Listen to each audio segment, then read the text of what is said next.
Well, this is going to go out in a part one, part two, because Welcome to part two. my my computer just froze. I thought it was Carol's, but I do see that it was mine. I do suspect one thing is we just got our internet and connections played with because they just installed the access lock on our door for that open gym access. Oh, yeah. I believe it has something to do with that. So I'm hoping. I hope it's not my brand new computer and its I'm connection. sure it's not. I'm sure it's the internet connection. I hope that it is. So we were talking about studying, and Yeah. we were talking about studying, and yeah, like I told you, what I used to do is I used to read all my textbooks, and I wasn't a good student in high school, but I was an excellent student in college because I was learning about what I wanted to learn. And in grad school, same thing. I was a nerd when I got into grad school. I really was. I'd read whole textbooks and I'd spend all night writing them down in my words. So Yep. to actually regurgitate the information and actually teach it. Because Yep. in grad school, they have like a master of your subject is your ability to actually learn it and teach someone else, right? And you have to be able to do that. That's how it shows true understanding or mastery of the subject matter.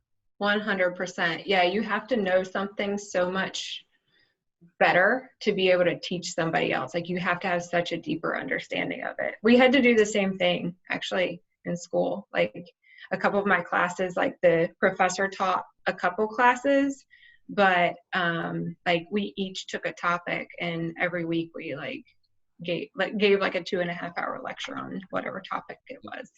Yeah. So, And yeah. I like teaching at like my time as I was a professor for a few years at a community college, and I really believe teaching those courses helped me learn it better because I had to understand it so deeply that I Yep. can way I communicate it so other people can understand it. Yep. And you have to be able to describe it like 5 different ways, right? Because like one way you talk about it might not like hit with somebody. They might not get it that way. Yeah. So, Now, yeah.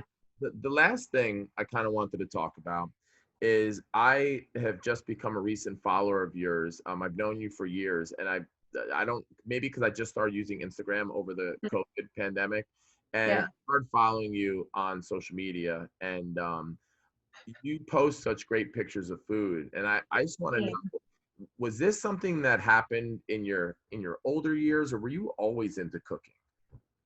Um, I think it happened actually when I was in grad school, is where when I like got into it.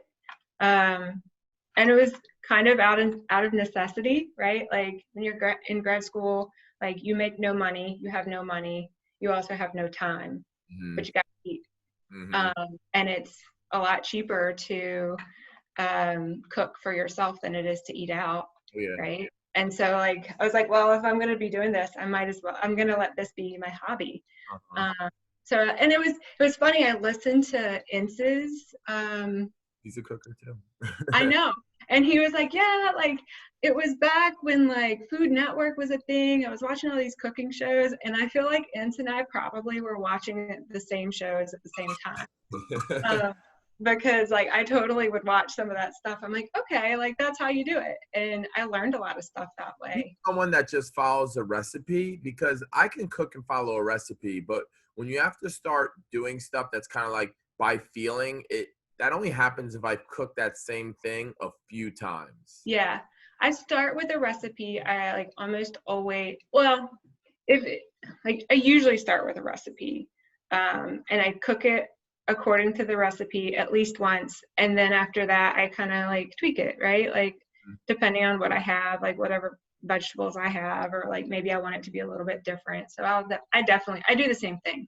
I like start, I follow the instructions the first time, and then I like change it Change it. second. With cooking, Uh, baking is different. yeah, so baking you have to follow the recipe because it could change the way the consistency of the of Yeah, like baking is a lot more precise than cooking. Like it's basically like science, right? And you kind of have to follow those like instructions and the proportions of everything. And like once you start tweaking it, things can go way wrong. I've never heard of it described as a science, and it makes total sense. And I Yeah. have a new appreciation for baking now. I think cooking is an art with some science in it. I think baking is a science with some art in it. Yeah. Are you a baker? Is that what you enjoy? I mean, I like it all. I like cooking. I like baking. Um, and I kind of got into baking around the same time too, like in grad school. Like I remember at the end of the semester when I was finally done with everything, I would go on like a baking binge, uh, and like bake tons of stuff and take it into school and like give it to people. Yeah. Um, and it's just like, I don't know, it's baking is different because it is so precise. It's like a good way for me to like take my mind off of other stuff. It's almost like meditative, to Mm. like go through that process and follow it. So Okay. I like both. Yeah. No, that's And all. then at the end of it, you get delicious things to eat and share with Exactly. people. So How could it be a bad thing to do? it's a win-win. Yeah, exactly. So, I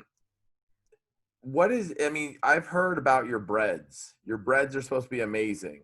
What do you Yeah. specialty? What's your specialty on the bread? What are you doing with bread? I'm just making bread, That's man. making bread. Yeah. But you Yeah. I'm make making that bread. It's so good. making sourdough. I think what makes it good is it like is it's got that secret ingredient in it. No, I'm kidding. It does not Oh, have I was like gonna say, I was like, you don't have to tell us, but you can. no, no. It's made with love. No. Um, no, I think it's just like you know what it is? I think that like you can eat bread from the grocery store out of like the sandwich bread, and you're like, yeah, it's bread. It's good. Mhm. Um, but to have like really good bread that like we don't get that a lot. And so when you eat something, like eat some that somebody's made, this sounds so bizarre that I'm talking about like bread this way. But literally it's like almost a 3-day process to make sourdough, for example. Mhm. Um, and it just tastes so much better than like Well, bread from a bag. interesting that everything that we've touched on here, you seem to think that it's not that big of a deal, but let me put it in another perspective. When I go to a restaurant, do you know what I'm first judging them by? The bread, totally. Yup. That's, you know what? That's funny that you say that because that's actually like, it was a restaurant that made me decide to start making bread myself. Like Hmm. we went to this restaurant. It's actually like charcoal in Yardley, Yup. and at dinner they have their own bread sourdough, and it's amazing. Hmm. Um, and you know, I'm not like if you go to a restaurant, I'm like, really? Like you want me to pay for bread? No. Yeah. But this bread I would pay for. It's that good. Yeah. And so we left, and I was like, I got to learn how to do that myself. Oh I yeah. need to know. It- And my dad bakes bread too. oh, So yeah, so I could like learn a little bit from him. there's two places that breads really stand out to me. Where? First is gonna be a chain. Outback is really consistent with their bread. That brown bread, Yes. it's so good. Outback bread seems to be in my top five. It's Okay. good. Now, Yeah. another place is Mastori's Diner and I hope I get the right town. It's Bordentown. And I used to go there as a kid and didn't really appreciate it till I went back there as an adult. And Alex, who's a member here, Yeah. him and his dad have, and you don't have to pay extra for it. It's this cheesy bread that they give out. Hmm. And it is absolutely amazing that people, it's free if you eat there, but people will buy it by the loaf. Like To they make take home. the cinnamon cheesy bread, and it's so good. Wait, Good. so it's cinnamon and cheesy. Yeah, it's got this cheese in it, like this sweet cream cheese, Yeah. and it's not too heavy. It's Is just it like desserty? it is, but they serve it before your meal. This is great. It's Yeah, like they dessert beforehand. yes, and it's so plentiful. You can get more and more and more, but it's Yeah. actually so filling, and it's not far from here. And Yeah. for diners, like his diner makes really, really good food, and it's huge. And the bread is famous in New Jersey. That's awesome. I'll have to go. Yeah, you have. It's not far. Go there for like even their lunches are. I mean, all their food is good. Their menu is huge, and they do a really, really good job. They have weddings there. I'm sure they're not Yeah. going to have any weddings now, but I wonder, are they open right now? I don't know. It's funny. I don't know if they're open right now. I haven't seen him in a while. He was so busy. he put his membership on hold because he literally was around the clock. People's takeout businesses just blew up. Yeah. And they did a lot of catering for like big, like Amazon. They do Amazon's Thanksgiving dinner. Get out. How many people they have to cook for? It That's takes them months crazy. to prepare for that Thanksgiving dinner for I'm Amazon. sure. They have one of their or distribution hubs is in Robbinsville, New Jersey, and they, I think Yeah. it's something like they feed 60,000 people. Oh my God. That's insane. Crazy. I know. I feed 2 people, and that's like hard enough. Exactly, right? Can you imagine cooking for that many? All right. Well, hey, I'd listen, love to hear about that. I know. I'll have to have him on when he gets back. But Yeah. Carl, I just wanted to thank you for being on here today and taking out your Yeah. time. I'm sorry that yours is going to be cut up. And I was like, Carrie was in the gym, and I'm like, I can't believe this is happening right now. Oh, good. It happens. So That's technology. I'll put it out in part 1 and 2. And I just want to thank you for being part of this community. I mean, you're